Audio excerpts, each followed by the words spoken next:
8단원 대기대순환 마지막 시간인데요. 회전수조 실험에 대해서 학습해 보겠습니다.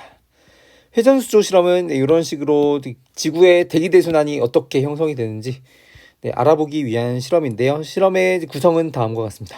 안쪽 벽에는 이렇게 얼음물이 되어 있어서 차갑게 만들고요. 바깥쪽에는 전열기를 설치를 해가지고 가열을 시켜요. 그러니까 바깥쪽 벽은 따뜻하고 안쪽은 차갑게 만드는 거죠.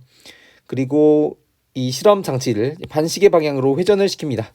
북반구에서의 지구 자전 방향이 반시계 방향이거든요. 물론 시계 방향으로 회전을 시켜도 괜찮습니다. 그리고 보통 알루미늄 가루를 넣게 되는데요. 알루미늄 가루는 유체가 어떻게 흐르는지 눈으로 보기 위해서 넣는 겁니다. 회전수조 실험 결과를 보겠습니다. 결과적으로 회전수조 실험에 영향을 끼치는 요인은 안쪽 벽과 바깥쪽 벽의 온도 차이, 그리고 회전 속도 두 가지가 있습니다. 그래서 둘이 작을 때는 헤들리 순환의 형태가 나타나게 됩니다.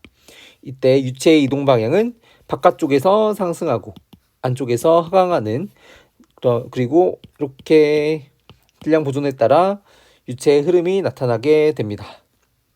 안쪽 벽과 바깥쪽 벽의 온도 차이가 작을 때에는 헤들리 순환만으로 열적 불균형의 회복이 가능해요. 그러니까 바깥쪽이 따뜻하고 안쪽이 차갑기 때문에 바깥쪽의 열이 안쪽으로 들어와야 되는 특징이 있는데요. 이렇게 열적 교환이 헤들리 순환만으로 가능한 그런 상태가 되겠습니다. 그리고 여기 그림에 추가적으로 등압면이 그려져 있는데요. 층우라는 거는 이렇게 따뜻한 쪽에서 더 두껍게 되죠. 그리고 중심이 차가운 쪽이 여기서는 고기압 쪽이 되고, 바깥쪽 따뜻한 쪽에 지상에는 지면, 바닥면에는 저기압이 되고요. 그 다음 반대로 층우가 두껍기 때문에 이쪽이 고기압, 이쪽이 저기압의 형태가 됩니다. 그러면 지금 등압면이 이런 식으로 기울어지게 되고요. 바깥쪽으로 압력 경도로, 안쪽으로 전향력이 작용하게 되면 지금 반시계 방향으로 회전시키는 상황을 가정하고 있기 때문에 여기서는 서풍이 불게 됩니다. 서풍. 반대로 지면 근처에서는 전향력이 반대쪽으로 작용을 해서 동풍이 불게 됩니다. 그러니까 위쪽에서는 반시계 방향의 회전이 있고 아래쪽에서는 시계 방향의 회전이 있다라는 거죠. 조금 신기한 모습이에요. 회전이 빨라질 때, 또는 안쪽 벽과 바깥쪽 벽의 온도 차이가 커질 때 어떻게 흐름이 바뀔 것이냐를 알아보기 전에 회전 속도와 정적 안정도에 따른 경합 불안정파의 파장의 변화에 대해서 알아보겠습니다. 이 그림 본 적이 있죠. 경합 불안정의 조건을 나타낸 그림인데요. 이전에 살펴봤듯이 온도 차이, 온도풍 또는 남과 북의 온도 차이가 클수록 경합 불안정이 잘 일어날 수 있다. 그리고 파장이 너무 길어지면 안 되고 파장이 너무 짧아져도 경합 불안정이 일어날 수 없다라는 게 이 그래프의 결론이었는데요. 우리가 이전에 살펴볼 때 이 람다에 대해서 잘 알아보지 않았었어요. 여기서 람다라 함은 F 시그마 델타 P의 제곱분의 F0의 제곱으로서, 여기서 델타 P는 500헥토파스칼이고요. 여기서 시그마는 정적 안정도에 대응된다라고 봐주시면 됩니다. 그리고 F0라는 거는 2오메가 사인 파이죠. 그러니까 이거는 자전 속도에 대응된다라고 봐주시면 돼요. 자전 속도 또는 회전 속도. 회전 속도라고 쓸까요? 그러니까 이 회전수조 실험에서의 회전 속도와 대응이 되고, 시그마는 정적 안정도와 대응이 된다. 그런데 정적 안정도는 위와 아래의 온도차에 대응이 되는 겁니다. 먼저 회전 속도를 증가시킬 때 파장이 어떻게 되냐라는 거를 살펴보면, 회전 속도가 증가한다라고 하면 F가 커지는 거니까 람다가 커지는 거죠. 람다가 커지는데 이 불안정 내에 들어오기 위해서는 이 K도 같이 커져야 됩니다. 그렇기 때문에 파장이 점차 감소해야 된다라는 거죠. K는 파수이기 때문에 파장과 반비례하죠. 그렇기 때문에 회전 속도가 증가할 때 점차 경합 불안정파의 파장은 감소하게 됩니다. 이거를 개념적으로 접근을 해 보아도 회전 속도가 증가하면 전향력이 증가하기 때문에 파동이 더욱더 사행하게 됩니다. 구불구불 흐른다라는 거죠. 그에 따라서 파장이 감소한다 라고 이해를 해주시면 되겠습니다. 다음 정적 안정도 증가 시 파장이 증가한다 라고 되어 있는데요. 정적 안정도 시그마가 커지면 람다는 작아지죠. 그러면 똑같이 K도 작아져야 됨을 알 수가 있습니다. 람다가 작아지면 K도 작아져야 된다. 그러면 K가 작아진다라는 것은 파장이 커진다라는 것을 뜻합니다. 이것을 개념적으로 살펴보면 정적 안정도가 크면 상하층 파동의 상호작용이 방해된다라고 이해를 해볼 수가 있습니다. 그러니까 경합불안정 자체가 상층과 하층 파동의 상호작용으로 인해서 점차 진폭이 커지는 거였는데요. 정적 안정도가 커진다라고 하면 상층과 하층의 상호작용이 좀 힘들다라고 봐주시면 되겠습니다. 그래서 파장이 증가해야 경합불안정이 가능하다라고 되어 있는데요. 파장이 증가해야 파동의 규모가 커지는 거기 때문에 상층과 하층 파동이 서로 상호작용할 수 있는 그런 가능성이 더욱더 커지게 됩니다. 그래서 회전 속도가 증가할 때는 파장이 감소하고 정적 안정도가 증가할 때는 파장이 증가한다라는 특징이 있습니다.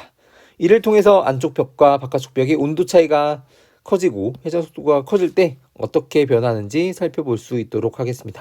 먼저 온도 차이를 크게 할 때 바깥쪽과 안쪽 벽의 온도 차이를 크게 하게 되면 그러니까 수평 온도 경도가 커지는 거죠. 그에 따라서 온도풍 균형에 따라서 연직적으로 바람 시어가 커지게 되고요. 그에 따라서 경합 불안정이 일어날 수 있게 됩니다. 그에 따라서 파동의 진폭이 점차 증가하고 복잡한 파동이 형성이 되게 돼요. 그런데 복잡한 파동은 단파라고 봐주시면 됩니다. 그런데 이 경합 불안정 파동에 의해서 연직 방향으로도 열이 전달된다라고 합니다. 그러니까 아래쪽에 있는 열이 상층으로 전달이 된다라고 하고요. 그에 따라서 정적 안정도가 점차 커지는 거죠. 그에 따라서 정적 안정도가 커지기 때문에 점차 앞에서 배웠듯이 장파로 변화하게 된다라고 합니다. 장파로 변화한다. 근데 온도 차이를 아주 크게 할 경우에는 다시 헤들리 영역으로 돌아가게 되는데요. 이때 수조의 원주는 딱 정해져 있기 때문에 파동의 파장이 수조의 원주를 초과하게 되는 경우에는 이제 다시 이러한 헤들리 영역으로 돌아가게 되는 겁니다. 다시 헤들리 순환의 형태가 나타난다라고 봐주시면 되는 겁니다. 다음 회전 속도를 크게 할 때 이때에는 규칙적인 파동 장파에서 단파로 변화하게 된다. 그렇죠. 전향력이 커지기 때문에 파동이 더욱더 사행하는 흐름을 가지게 되고요. 그에 따라서 점차 복잡한 파동이 됩니다. 회전 속도를 아주 크게 할 경우에는 다시 축대층의 형태가 나타난다라고 합니다. 이때 파동의 파장이 엄청나게 짧아지고 이러한 단파는 금방 물의 점성에 의해서 솟아이 될 수가 있기 때문에 다시 이러한 축대층의 흐름이 나타난다라고 합니다. 그래서 이렇게 실험 결과 ABC로 갈수록 점차 회전 속도를 크게 하는 그런 경우가 되겠습니다. 그래서 이 그림이 회전수조 실험의 결과가 되겠는데요. 먼저 무차원 회전율과 열적 로스비수를 이런 식으로 정의합니다. 그래서 G 스타분의 1은 오메가 제곱에 비례하게 되죠. 오메가가 회전 각속도를 뜻하는 거고요. 그리고 ROT라고 쓴 게 열적 로스비수인데요.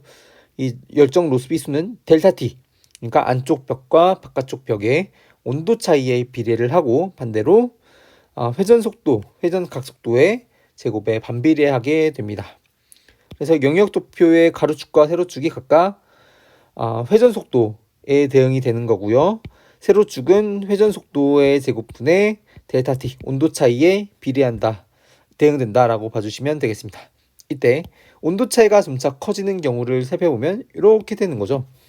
그러니까 헤들리 순환이 나타나는 곳에서부터 단파가 나타나고 점차 장파가 나타나고 다시 축대측의 형태가 나타나는 그런 모습을 볼 수가 있습니다. 각속도가 점차 커지는 경우에는 여기서부터 살펴보도록 할까요? 여기서부터 각속도가 커지면 가로축이 커지고 세로축은 점차 작아지게 되죠. 따라서 이런 반비례 그래프가 나타나게 됩니다. 그래서 헤들리 영역이었다가 점차 장파부터 단파가 나타나다가 다시 헤들리 영역으로 돌아가는 그런 형태가 되겠습니다. 회전수조 실험에 의의 로스비파와의 차이가 있는데요. 이 회전수조 실험에서는 베타 효과가 반영이 되지 않습니다. 여기서 베타 효과란 베타는 DY/DF, 그러니까 위도에 따라서 코리올리 파라미터가, 그러니까 회전 각속도가 달라지는 효과가 지금 회전수조 실험에서는 반영이 되지 않는 모습이죠. 지구에서는 이렇게 연직의 위도에 따라서 연직 방향의 각속도의 크기가 달라지게 돼요. 그런데 회전수조 실험에서는 각속도가 이렇게 일정하기 때문에, 그리고 로스비파는 이러한 베타 효과에 의해서 생기는 것이기 때문에 여기서의 파동은 로스비파는 아닙니다. 그리고 경합 불안정파도 맞고요. 편서풍 파동도 맞는 설명이 됩니다. 그래서 여기서의 의의는 대기 대순환의 주된 원인은 태양의 위도별 불균등 가열, 이게 바깥쪽 벽과 안쪽 벽의 온도 차이에 대응이 되는 거죠. 그리고 지구의 자전, 이거는 회전 속도에 대응이 되는 것이 되겠습니다. 다른 지구가 구형인 거나 지구의 지형이나 수증기 응결에 의한 비단열 가열, 대륙과 해양, 이런 거는 대기 대순환에 미치는 영향이 되게 미미하다라고 보시면 되겠습니다. 그래서 한방의 정리, 회전수조 실험의 구조는 이렇게 안쪽은 차갑게, 바깥쪽은 따뜻하게 하는 모습이고요. 반시계 방향으로 보통 회전을 시킵니다. 이 실험에 영향을 끼치는 요인은 안쪽 벽과 바깥쪽 벽의 온도 차이, 그리고 회전 각속도였는데요. 둘 다 작을 때에는 헤들리 순환의 흐름이 나타나다가 온도차가 점차 커질 때와 각속도가 점차 커질 때 양상이 조금 다른 모습이에요. 이거 꼭 좀 기억을 해주시고 이를 영역 도표로도 살펴볼 수가 있었습니다. 그래서 이 실험의 의의는 편서풍 파동 현상은 본질적으로 태양 복사의 위도별 불균등 가열과 지구의 자전 때문이다 라는 게 되겠습니다.